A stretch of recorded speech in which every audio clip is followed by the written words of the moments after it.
Sunil sir, good afternoon. Good thank you afternoon. Sir जुड़ने के लिए। बहुत दिनों बाद आपसे वापस मुलाकात हो रही है मेरी। तो पहले तो सुनील सर, पॉलिसी एक समय था, कह लीजिए पिछले हफ्ते से पहले की कहानी, कि सब एक वॉइस में कह रहे थे अभी दिसंबर का रेट कट तो गिवन है। ये जीडीपी के आंकड़े ने कंफ्यूजन थोड़ा सा डाल दिया है। अगर ग्रोथ को ही सपोर्ट करना था तो ग्रोथ तो ऑलरेडी अच्छी है। पहली छमाही में 8% की जीडीपी ग्रोथ है, क्या चाहिए और?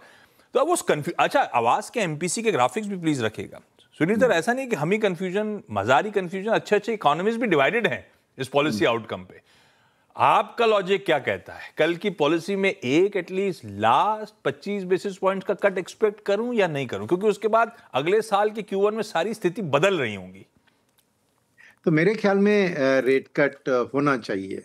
मैं उस कैंप में हूँ और उसका कारण मैं बता रहा हूँ कि ये 8% का जीडीपी ग्रोथ आपको देखना चाहिए कि किस माहौल में हुआ और आगे के लिए क्या बता रहा है। तो पहली चीज है, ग्रोथ को सपोर्ट 8% कैसे आया आपको, कि आपको गवर्नमेंट की कैपेक्स में बढ़त दिखी, तो गवर्नमेंट के बलबूते पे थोड़ी खर्चा हुई। सेकंड, एक्सपोर्ट्स का थोड़ा फ्रंट लोडिंग हुआ था क्योंकि टैरिफ को बीट करने के लिए।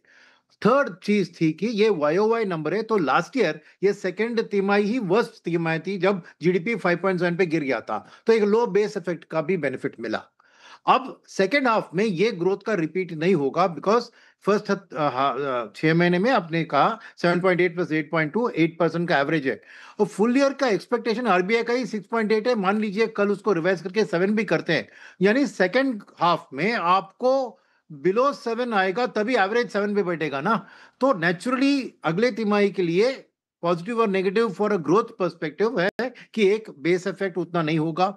सेकंड, आपको जो एक इम्पैक्ट है गवर्नमेंट की कैपेक्स का, वो सब का कितना होगा, तो अनलेस आरबीआई आके फुल ईयर का टारगेट 8 पे बताने वाली है, देन मान लीजिए कि सेकंड हाफ में भी 8% होगा तो रेट कट की आउटलुक लुक्स डिफिकल्ट। मगर मेरा मानना नहीं है, 6.8 कह रहे थे कल तक, आज जाके 8 थोड़ी कर सकते हैं। तो इसीलिए सेकंड हाफ का ग्रोथ रेट में थोड़ा slow down on a real growth rate दिखेगा। सेकंड बात, मैं क्यों रेट कट में फेवर में बता रहा हूं कि चीज ऐसी है कि नॉमिनल जीडीपी एक्चुअली घट गई है from Q1 to Q2, from 8.8 to 8.7। तो माने क्या है कि आपको इन्फ्लेशन का डिफरेंशियल जो है, उसको कहते हैं ना डिफ्लेटर, जो वो बहुत कम है, खाली आधा परसेंट। यानी आज शायद मार्केट को, नॉट मार्केट को, इकोनॉमी को री इन्फ्लेट करने की जरूरत है, क्योंकि ये नॉमिनल जीडीपी अगर 8.8 8.7 ऐसे नीचे चला गया तो वो देश के लिए अच्छा नहीं है, स्पेशली खास करके कॉर्पोरेट्स के लिए। बिकॉज कॉर्पोरेट्स को जब वो नया निवेश करते हैं कुछ कैपेसिटी में, उनको एक प्रोडक्ट की प्राइस रीजनेबली बढ़ती हुई दिखनी है। अगर आधा परसेंट 1% बढ़ रहा है प्रोडक्ट, तो ब्याज का जो इंटरेस्ट रेट है 7-8%, वो कैसे मीट कर पाएंगे? तो कॉर्पोरेट कैपेक्स बिल्कुल नहीं बढ़ सकता है। और फिर और एक बात है कि अगर इन्फ्लेशन इतना लो है, आपने रेट कट नहीं किया, तो आपका जो रियल इंटरेस्ट रेट है वो बहुत प्रोहिबिटिवली हाई रह गया, और वो भी एक नेगेटिव होगी for lending, for borrowing by the corporates. तो अगर फ्यूचर ग्रोथ को सपोर्ट करना है तो ये 8 है, हो चुकी है। ये मान लीजिए ये पिछले का, आने वाले दिन में मैं देख रहा हूं कि 7 के करीब ही रहेगी जीडीपी ग्रोथ। और इंटरेस्ट रेट्स को अगर आपको एक रीजनेबल लेवल पे लाना है तो एक रेट कट बनता है, वही मेरा मानना है, मेरी रीडिंग है। और सेकेंड, वर्ल्ड की जो सिचुएशन है उसमें सभी रेट कट की बात कर रहे हैं, और इंडिया एक हाई इंटरेस्ट इकोनॉमी है, यूएस का 4 के करीब है, बाकी के यूरोप और ये तो जापान तो और भी कम है। तो अगर वहां पे रेट कट हो रहा है, हमने नहीं किया, तो इंटरेस्ट रेट डिफरेंशियल बढ़ जाएगा, तो करेंसी के ऊपर और भी दबाव आ जाएगा। तो अब यहां पर ऑफकोर्स आरबीआई की सोच देखनी चाहिए कि क्या वो करेंसी के 90 पर कंफर्टेबल है या 91 92 तक भी वो कंफर्टेबल है। तो अगर वो है तो रेट कट नहीं करेंगे। बट मेरा मानना है कि जो एक 6% डिप्रिसिएशन ऑलरेडी एक साल में हो चुका है, वो काफी है, ऑलरेडी हमारी वीकेस्ट करेंसी हो गई है। तो इसके लेवल पे एक स्टेबिलिटी मुझे दिख रही है कि आरबीआई की बाइंग आएगी, तो नेचुरली रेट कट उस एफर्ट को सपोर्ट करेगा। तो इन सब चीजों के कारण मेरा मानना है कि एक 25 बेसिस पॉइंट का रेट कट जरूर आएगा, और रेट कट नहीं आया अभी तो एटलीस्ट पॉलिसी को अकोमोडेटिव में भी बदलेंगे, क्योंकि एक ग्रोथ सपोर्टिव गवर्नर है, इन्होंने ऑलरेडी बता दिया by front loading the rate cut. तो बात सही है वो। मेरा मानना है कि tilting in favour of a rate cut 25 bips tomorrow, ये मेरी सोच है। Let's see what happens. सिर्फ गवर्नर नहीं, ऐसा लगता है वो एमपीसी डविश है। तो रेट कट का टिल्ट है भाई कल सुबह के लिए, सुनील सर क्लियर करते हुए। और ये बात सही है, अगर केपेक्स, सरकारी केपेक्स ने तूल दिया था, तो एक रिपोर्ट में अभी हाल फिलहाल ही पढ़ रहा था कि सेकेंड हाफ में वो सरकारी केपेक्स उतना सपोर्टिव नहीं हो सकता, नहीं होगा, क्योंकि सरकार को इवेंचुअली अपने फिस्कल डेफिसिट नंबर्स को मीट करना अब सामने खड़ा हुआ है। प्लस जो सुनील सर कह रहे थे, अब जब नॉमिनल जीडीपी गड़बड़ा रही है तो टैक्स कलेक्शन अगर गड़बड़ाएंगे, थोड़ा फूक फूक के कदम रखेगी सरकार भी। खैर सुनील सर, ये आपने रुपए की बात छेड़ दी जाते जाते, 90 पे आ गई। हमारी अर्थव्यवस्था इतनी बुरी तो है नहीं, तो ये क्या आरबीआई की कॉन्शियस कॉल है? अदरवाइज आरबीआई के पास तो रिजर्व्स हैं करेंसी को डिफेंड करने के लिए। ये क्या उन्हीं एक्सपोर्टर्स को बेनिफिट पहुंचाने के लिए, जहां पे हमें ट्रेड डील नहीं कर रही तो एक्सपोर्टर्स सेल कर रहे हैं, तो एक तरीका हो गया रुपया डिप्रिशिएट करके एक्सपोर्टर्स को कुछ तो मदद दे दो? ये उस लॉजिक से उतर रहा है क्या रिजर्व बैंक? ऐसा लगता है क्या? नहीं ठीक, क्या है कि मार्केट की, आपकी, हमारी सोच खाली डॉलर के ऊपर होती है, मगर आरबीआई की सोच एक वेटेड एवरेज, आरईआर कहते हैं उसको, रियल इफेक्टिव एक्सचेंज रेट, एक basket of currencies. And believe it और not, against the Chinese currency हमारी रुपी अप्रिशिएट हो चुकी है। सो चाइना एक कॉम्पिटिटर है एक्सपोर्ट्स के लिए, अगर वो वहां के साथ हमारी अप्रिशिएट हो रही है तो हमारे एक्सपोर्ट्स को और भी नुकसान हो जाएगा। सेकंड, अब ट्रेड डील का जो बात कोई बात करना ही भूल गए, क्योंकि ट्रेड डील अभी नहीं लग रहा है कि इमीडिएटली होगा, तो 50% का टैरिफ को काउंटर करने के लिए थोड़ा तो हमें एक्सपोर्टर्स को सपोर्ट देना चाहिए। तो मेरा मानना है कि आरबीआई ने साफ कह दिया कि हम कोई लेवल नहीं टारगेट करते, मगर वो ट्रैक करती है real effective exchange rate against a basket of currencies, जहां पे चाइनीज की करेंसी भी है, जापानीज करेंसी है, जर्मन भी है, यूरो भी है, सब ब्रिटिश पाउंड भी है। तो उस बास्केट के अंदर अगर देखे, ये एक होगा कि डॉलर का भी जो एक बहुत कमी था वो अभी सुधर के 100 के आसपास, आज मैंने देखा 99 ऑड के लेवल पे है। तो डॉलर की strengthening part of the story है।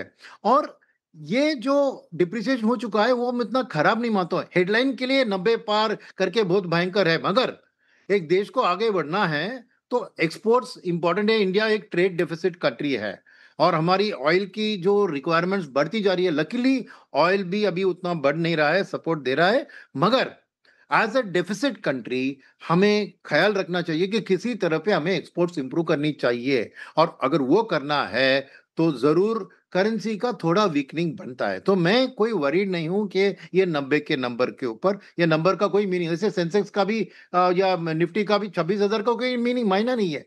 ये जस्ट वेटेड एवरेज नंबर है। कल 27 जाएंगे तभी हम बात करेंगे 27 पार करेंगे कि नहीं। तो वैसे 90 एक खाली नंबर है, उसको मत देखिए कि यस लास्ट ईयर हमने थोड़ा एडिशनल डिप्रिसिएशन अलाउ किया, बिकॉज लॉन्ग टर्म फंडामेंटल तौर पर हमारी इंटरेस्ट रेट 6.5 है, यूएस का इंटरेस्ट रेट 4 पर है, तो 2.5% पर एनम फंडामेंटल तौर पर रुपये को डिप्रिश होना चाहिए लास्ट ईयर, और 3.5% ज्यादा हो गया, पर उसके कारण थे। और एफआईएस का भी $15 बिलियन उन्हें पुल आउट किया। तो आप सोच रहे हैं कि एक तरफ उनका पुल आउट, दूसरी तरफ टैरिफ, तो ये सब मिला के थे। अब आने वाले वर्ष में ये मैं नहीं देख रहा हूं कि इतनी एफआई की पुल आउट होगी, इनफैक्ट पॉजिटिव भी हो सकती है। और सेकंड, ट्रेड डील अगले साल में सॉल्व हो जाएगी, तो दबाव उतना नहीं होगा रुपये के ऊपर। पर फिर भी ये 90 कोई लेवल है जिस पे डरने की जरूरत नहीं है। अगर 91 भी जाता है तो चलता है, नो प्रॉब्लम, मगर अपना जो रिलेटिव करेंसी है हमारी कंपीटिंग कंट्रीज के हिसाब से हमें थोड़ा वीकेंड रखना चाहिए, ताकि हमारे एक्सपोर्टर्स देश को आगे बढ़ा सके with through the export route. वो बहुत चश्मे बहुत से इंपॉर्टेंट है। एक ही तो चश्मे से देखने का नहीं, आप अपने कंप्यूटर के साथ करेंसी को मैप करके देखो, तो आप जो कर रहा है आरबीआई शायद सही है। सुनील सर, वो ट्रेड डील भूले नहीं थे, पर क्या दर्शक बोलेंगे रोज एक ही बात करने लगता है, इनका कुछ करने को नहीं हो, ट्रेड डील हो ही नहीं रही है, तो अब क्या बात करूं? अच्छा एक चीज, अभी लग तो रहा है आप इंडिया में हो कि सिंगापुर में हो सुनील सर? नहीं, इंडिया में हूँ आज। तो जब सिंगापुर गए हुए थे तो वहां पे आपके दोस्त कह क्या रहे हैं, ये कब तक पैसा नहीं डालेंगे इंडिया में? नहीं, वो कह रहे हैं कि दो बात है। एक है कि ये नॉमिनल जीडीपी ना, it's not good for corporate EPS growth. तो दे आर वरीड के ये लो इन्फ्लेशन की स्थिति कॉर्पोरेट के लिए अच्छा नहीं है, देश के लिए अच्छा है, इन्फ्लेशन कम होने से आम जनता के लिए अच्छा है, फिस्कल डेफिसिट के लिए अच्छा है, सबके लिए लो इन्फ्लेशन अच्छी है। मगर कॉर्पोरेट ईपीएस ग्रोथ के लिए नॉमिनल जीडीपी का घटना अच्छी बात नहीं है, और वो देखते हैं कॉर्पोरेट जीडीपी की, कॉर्पोरेट ईपीएस की ग्रोथ। तो उनको ये जरूरत है कि एक डिसेंट इन्फ्लेशन 2-3% एटलीस्ट होना चाहिए। ये जो होलसेल इंडेक्स का नेगेटिव होना, ऐसी बातों से वो खुश नहीं है कि बहुत ओवर क्या कह रहे हैं इन्फ्लेशन के बारे में, इसलिए थोड़ा री इन्फ्लेशन की जरूरत है। एक वो बात देख रहे हैं। सेकंड बात है कि ट्रेड डील ऑफ कोर्स बहुत इंपॉर्टेंट है, बट ट्रेड डील के अलावा भी उनको जनवरी अर्निंग सीजन की बहुत इंतजार है, क्योंकि ये जो फेस्टिवल सीजन में जो सेल्स की बढ़त की बात हुई ना, ऑटो में, कुछ कंज्यूमर ड्यूरेबल्स में, ये वो, मगर क्या वो मार्जिन को इंपैक्ट कर रहे हैं या मार्जिन को प्रोटेक्ट कर पा रहे हैं कॉर्पोरेट्स? तो वो खास करके क्योंकि 22 सितंबर को ही शुरू हुई थी ना जीएसटी का रेट कट, और दिवाली तो अक्टूबर 20 को हुई थी, तो इसका impact in terms of corporate margin आपको जनवरी सीजन में दिखेगा। अगर दिख रहा है कि खाली जीएसटी कट का बेनिफिट पास ऑन करके ही उन्हें अपना सेल्स बढ़ा दिया, तो मार्जिन प्रोटेक्टेड रहे, तो फैंटास्टिक, तो एफआईएस वापस आते हैं। और तीसरी बात में भूलना नहीं चाहिए, ये दिसंबर एक ठंडा मंथ है उनके लिए, क्योंकि छुट्टियों पे जाते हैं और प्रॉफिट बुक करते हैं जहां पे प्रॉफिट बना है इस साल हेज फंड्स का, क्योंकि कैश प्रॉफिट से ही उनको अपना बोनस मिलता है। और इस साल इंडिया में तो पैसा नहीं बना, तो इंडिया में ज्यादा बेचने की जरूरत नहीं है उनको, वो बेचेंगे चाइना, साउथ कोरिया, ताइवान, जहां पे उनमें पैसा बना, और रीअलोकेट करेंगे इसको जनवरी में आएगा। छुट्टी के बाद आने के बाद, which coincides with our earning season from 10th January. तो वो अर्निंग सीजन में अगर ये दिख रहा है कि तो पैसा आ ईपीएस जाएगा, आ जाएगा, तो वो पैसा धीरे धीरे आएगा, बट बड़ी वापसी होगी जब ट्रेड डील का है। वो कहते हैं दाग अच्छे हैं, अपने केस में इन्फ्लेशन थोड़ा बहुत अच्छा है, आने की जरूरत है। अब सुनील सर ने अपनी ऑर्गेनाइजेशन का नाम से रखा है सेंस एंड सिंप्लिसिटी, आसान शब्दों में बढ़िया तरीके से सब कुछ समझा दिया। Sunil sir, thank you so much जुड़ने के लिए।